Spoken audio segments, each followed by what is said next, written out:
Oi pessoal, graça e paz. Vamos continuar a leitura do livro Seu Lugar no Time de Senhores de Deus, Formando Campeões, de Tony Cook. Nós estamos no capítulo 7, na parte 2 do dia 16 e vamos dar continuidade. O título do capítulo é Campeões são persistentes. Tá? Vamos lá. Persistência diante do desânimo. Adoniram Judson às vezes referido como o fundador das missões americanas modernas. Ele e sua esposa Anne foram para Burma após lhe ser negada a entrada na Índia, quando não havia notícia da existência de cristãos naquela região.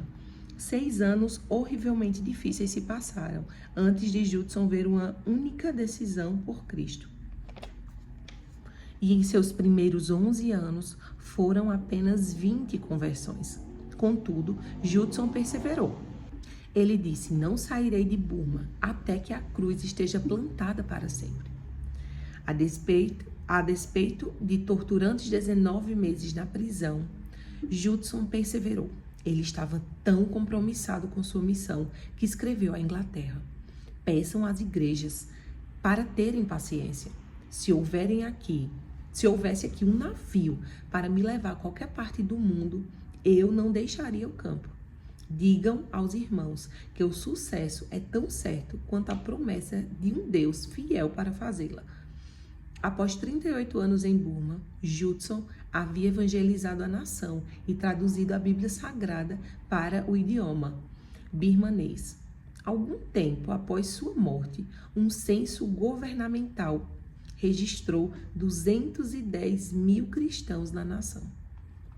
Outro missionário que demonstrou grande persistência foi William Carey, que passou 7 longos anos fazendo a obra na Índia, antes de ver uma decisão por Cristo. Ele começou superando obstáculos simples, como ir ao campo missionário.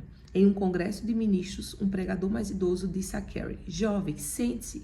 Quando Deus quiser converter os pagãos, Ele o fará sem a sua ajuda ou a minha. Carey teve a ordenação rejeitada ao fazer seu primeiro sermão como candidato e levou mais 2 anos para receber as credenciais. Carey também entendia o trabalho em equipe. Certa vez ele disse: eu descerei se vocês segurarem as cordas. Ele e sua equipe traduziram a Bíblia para 34 idiomas da Ásia. Produziram dicionários, implantaram escolas, igrejas e postos missionários e também lutaram pelos direitos das mulheres. William Carey e Adoniram Judson sofreram múltiplas tragédias familiares, além de incontáveis outros desafios. Contudo, sua persistência os capacitou a manterem a mão no arado. Carey disse: eu posso labutar. Posso perseverar em qualquer busca definida. A isso eu devo tudo. Persistência é mais do que simplesmente não desistir. Persistência significa que não só continuamos, mas também que de modo proativo, agressivo e contínuo nos entregamos a fazer a vontade de Deus com toda a força e graça que Ele provê. Estou certo de que pragmáticos bem intencionados teriam encorajado Carey e Judson em seus primeiros anos ao campo a serem razoáveis e a procurarem públicos mais receptivos. Contudo, eles persistiram naquilo que acreditavam ser a vontade de Deus para suas vidas. Sem dúvida, esses homens foram influenciados pelo apóstolo Paulo, que demonstrou grande persistência e dedicação ao chamado.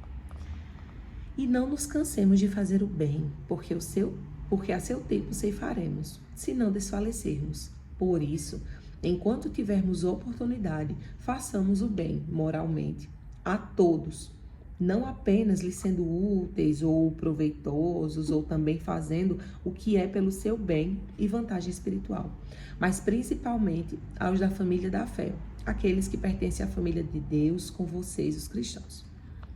Gálatas 6, do 9 ao 10. O que fugiu do versículo foi um destaque deles.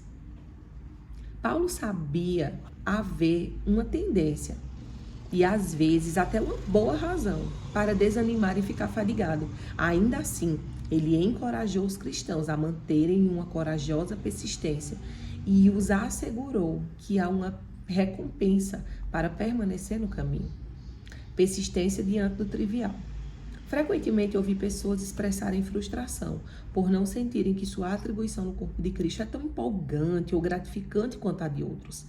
Elas podem ver seu trabalho como tedioso e monótono, enquanto o trabalho de um missionário ou de um evangelista parece ser mais importante e dá mais resultados. É importante perceber, porém, que toda tarefa no corpo de Cristo é importante e Deus não considera sem importância a atribuição ou o trabalho de quem quer que seja. Jesus disse: quem der de beber, ainda que seja um copo de água fria, a um destes pequeninos, por ser este meu discípulo, em verdade vos digo que de modo algum perderá o seu galardão. Mateus 10, 42. Certa vez, quando Davi e seus homens estavam em uma expedição militar, o exército recebeu atribuições divididas. 400 continuaram com Davi, mas 200 de seus homens foram forçados a permanecer na retaguarda devido à exaustão. Entretanto, esses 200 não ficaram inativos. Davi lhe deu a responsabilidade de montar em guarda ao equipamento. Após a vitória, alguns dos 400 soldados envolvidos na ação militar não quiseram que aqueles que permaneceram na retaguarda recebessem parte do despojo. Davi protestou veementemente e declarou: qual é a parte dos que desceram a peleja?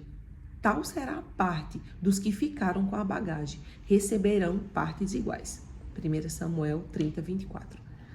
Algumas pessoas são inclinadas a pensar que somente o missionário que está na linha de frente é importante, mas isso não é verdade.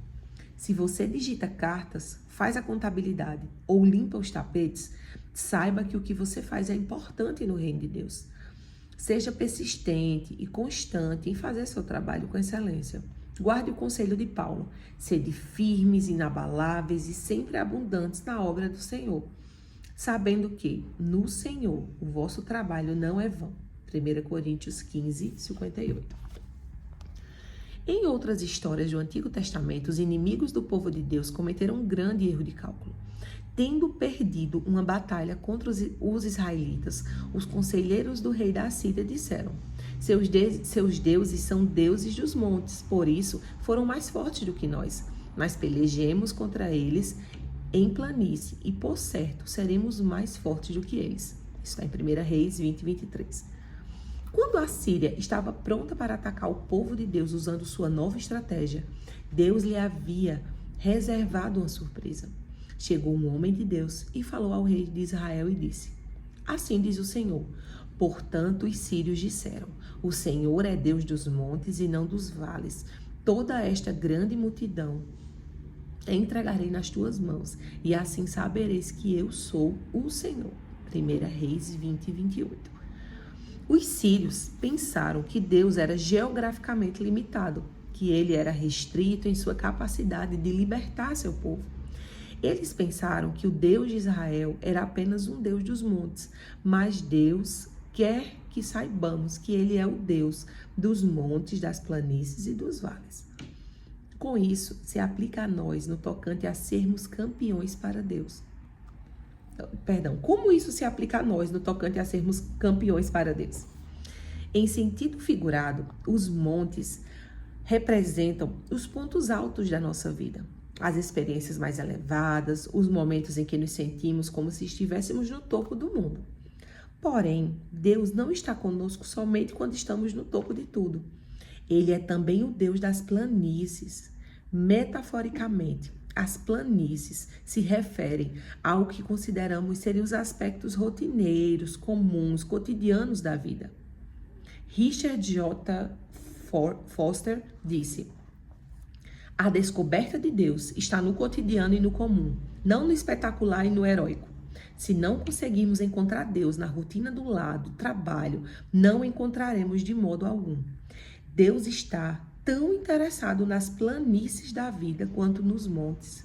Não deixe a impaciência e uma falta de contentamento com o lugar onde você está lhe fazerem pensar que não está fazendo a coisa certa.